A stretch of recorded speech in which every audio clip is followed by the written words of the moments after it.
This is Rolling Realms, a roll and write by Stonemaier Games, and in my opinion, the most diverse roll and write for solo play. Full disclosure, I was sent a review copy of this game for this video.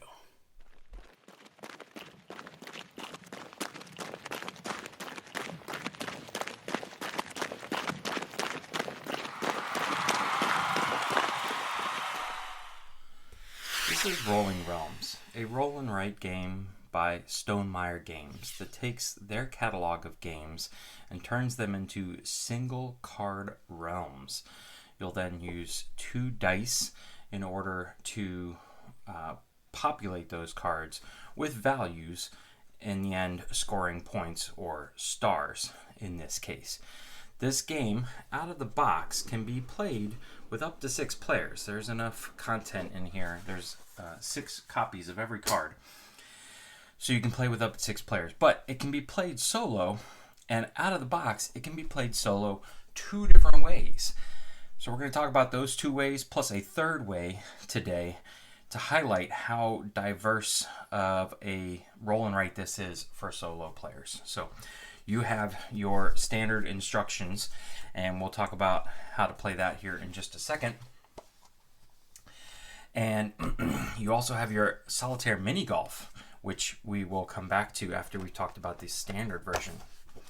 So right out of the box, you have enough content here, again, for 6 players. Here's your dice. This is probably the only negative I have about the game. These dice are super chunky. They're almost too big. But I'm not going to get into all of that. So here you have your 11 cards that represent 11 games in the Stonemaier game catalog. Each one is represented on a single card. These are all dry erase cards. And you'll notice that each one has its own unique mechanics themed out in their own way. I don't know if I'm going to get all these on camera here, but you get the general idea here of how this is all working. So there's the 11 cards.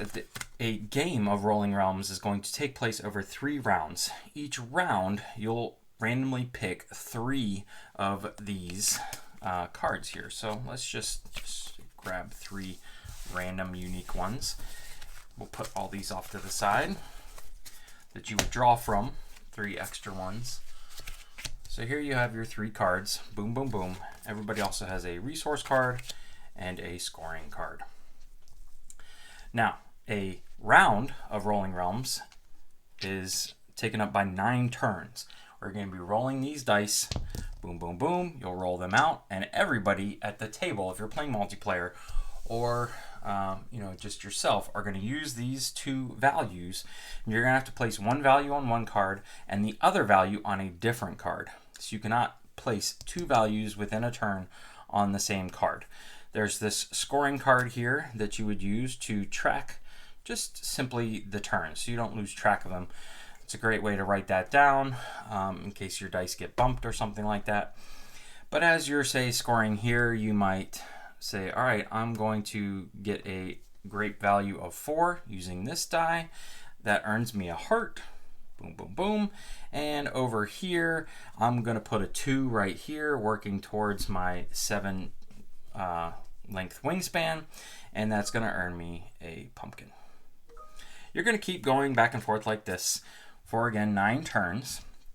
Each card has its own unique way that it scores stars.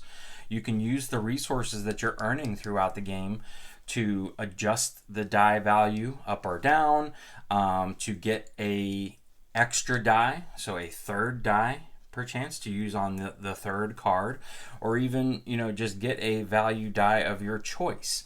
So the resources help you accomplish your goal. But again, you only go through 9 rounds, and at the end of the round, maybe you have, say, marked off stars like this. All right, so you would count 1, 2, 3, 4, 5, 6, 7, 8, 9 stars. And in this case, I have 2 unused resources. If you use a resource, you'll cross through it. But if I still had 2 unused resources, my score would be 9.2 for the round. You would then draw 3 new random cards and do it all over again. After 3 rounds, you add up your total. If you're playing a multiplayer game, you would compare scores and see who the winner is. If you're playing solo and you're playing this standard version, you just check your score. I have played this numerous times and not had any issue with simply just playing through, and I honestly don't even keep track of what my high score is. I just enjoy playing through the game. I can tell whether I've been successful or not. Generally, if I can score maybe 10 plus stars each round, I'm doing pretty good. But that's not the only way to play. Let's bring in our solitaire mini golf. Where's my cards here? So, mini golf, these are all mixed up. Mini golf takes the game and forces rules upon you. First part, you're going to see that it tells you which realms you're going to use. You're not going to use them, you're not going to draw them randomly. In this first hole, number 1, you're going to use Charterstone, Scythe, and Tapestry. It gives you a rules change, so you only get 7 turns instead of 9. And this is just a single round. All right, this is not a 3-round game. This one hole is a single round. In 7 turns, you're trying to score at least 8 stars. If you're playing on hard mode 9.5. If you are successful the first time, you would simply put your number of stars here in this circle, 1 try, and you'd move on to hole number 2. That would mean that you essentially got a hole-in-one on hole number 1. This is mini golf, so hole-in-ones are a lot more common. If, however, you failed to reach 8 stars and have to replay this one, you would simply then, after the second time, write your 1 here, and once you've finalized, write your score or number of tries it took you there. You can see here that the par for this hole is 1. So you'd have to get a hole-in-one to be on par. If you got 2, it would be a bogey.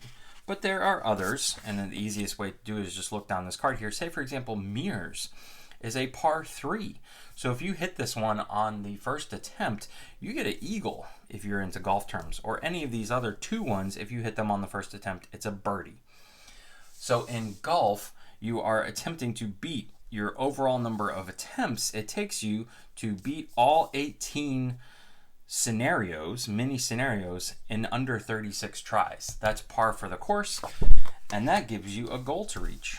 So you can see here that each one of these cards is double-sided, and you would just play through. I know these are all mixed up, but each card here has various sets of rules until you get to number 18, which actually uses all 11 realms. So a super big finale for this one. Also, a fun little touch. You may have noticed that a lot of these have, pictures on the bottom. That's because if you flip this little card over here, you actually have a picture of what this crazy mini golf course would look like from the sky. So I always like to find my spot on the map here. This one would sit right there, and this one would sit right there. So just a nice little touch, completely unnecessary, but just fun to look through. All right, so that is out of the box, the 2 ways to play solo. Just play the game, enjoy the experience, and go from there. Or play mini golf, where you actually have unique scenarios that you need to follow and a score to beat. Now, I want to add this as like a caveat to playing solo. Rolling Realms is also available for print and play online. That's how the game was initially conceived by Jamie Stonemaier. He conceived it during COVID, or released it during COVID, as a way for people to play with him via group chat or YouTube live stream or something like that. All you need is one person with a set of D6s to roll the dice, and everybody be able to see them. You have your scoring card even that allows you to write them down so you can have them for reference. But you could go and have your friends print off the version, the print and play version. It's only going to be the standard 11 cards. There's not going to be the mini golf version. There's not going to be any of the expansions that we'll highlight here at the end of this video. But you can play solo sitting in your house against someone else solo sitting in their house. So that's like 2.5 ways to play solo out of the box. The last way is going to be the Beyond the Realmiverse small expansion, which is only $5 MSRP. So we're talking like a blister pack of baseball cards here. And this is how all their expansions work. I really love the full catalog that they're continuing to expand of expansions that highlight games outside of the Stonemaier catalog. So go find your favorite game on this list. Like, for example, I really love Arc Nova. So I'm very excited to track down this Arc Nova expansion, little pack of cards, and add it in and try it out in the game. But Beyond the Realmiverse is a 4-part solo-only campaign. Now, it says solo only because in here is enough cards for a single player to play with and write on. It would be tricky to be able to share cards, but there's nothing stopping you and anybody else you want to sit down at the table and play with from buying their own pack, and you could all sit down and play together to see who can get through the 4 chapters fastest. But on this one, similar to mini golf, you're going to find the chapter that you're playing. There's usually a player aid and then some sort of scoring card. For example, this one you have to pick ahead of time what level you're doing, easy, normal, or hard, and you're going to pick your own benchmark. Then there's these rules that are listed here, and you have to hit that benchmark, not go over it, but hit it. So you can see 9 is super easy, but there's only one of them. 10 to 11, 12 to 13. So there are ways to kind of mail it in once you've gotten to a certain benchmark, and this is just chapter 1. Then you'd flip these over and just do chapter 2, where again, new set of rules, new set of scoring cards, and you're going to play through all the various chapters. This here is one of my personal favorites. You actually get 15 rounds to play against this space monster card, which I guess is eating the resources, I'm not sure. But the trick with the space monster here is that you need to hit on and obtain these resources or stars only when the monster is adjacent to, and it's going to travel. You'll see that it travels around the cards throughout the game only when it's adjacent to the realm that you're scoring in. So super high strategy for determining when you go about scoring that. Add in the mix of random dice rolls, and it can be a very challenging experience. So this is one that is not expected to play 4 times through. You can see here you play on easy, normal, or hard, and you get this number of attempts to play through all 4 chapters. So if you are unsuccessful, you would simply just move on to the next one. I think when you finally do it, you're supposed to circle it, and here you can write down previous number of attempts if you have a benchmark to go against. But again, this is just a 3rd way to play this very simple, straightforward game that is a true roll and write. You're just rolling dice, writing numbers down using a dry erase marker, and going on from there. It's very super quick to set up. It plays in less than 30 minutes solo, and has just been a joy to play through the various games, especially being a fan of the Stonemaier Games universe. So why would you want to purchase a Rolling Realms for yourself? Well, if you've ever been interested in a roll and write and want to check out the genre, this is a very cost affordable way to jump in. And then if you want to expand on this particular game, the expansions are incredibly reasonably priced. Again, they're like $5 a pack because it's like a pack of baseball cards and you're expanding the game. Also, if you're a fan of Stonemaier Games, all of the different cards in here, if you're a fan of Tapestry, you're really going to appreciate the mechanics of this particular card. If you're a fan of Wingspan, you're going to really like this card. Or Charterstone. Boom. My Little Side. These are all games that people, one of my personal favorites here in the Stonemaier catalog is Viticulture. So these are all games that people have grown to love over the years, and these cards are just little tiny odes to those games. It's almost like you get a little bit of Viticulture and My Little Side and Charterstone all in one 10-minute compressed session. So anybody who's a fan of Stonemaier Games should definitely check this one out.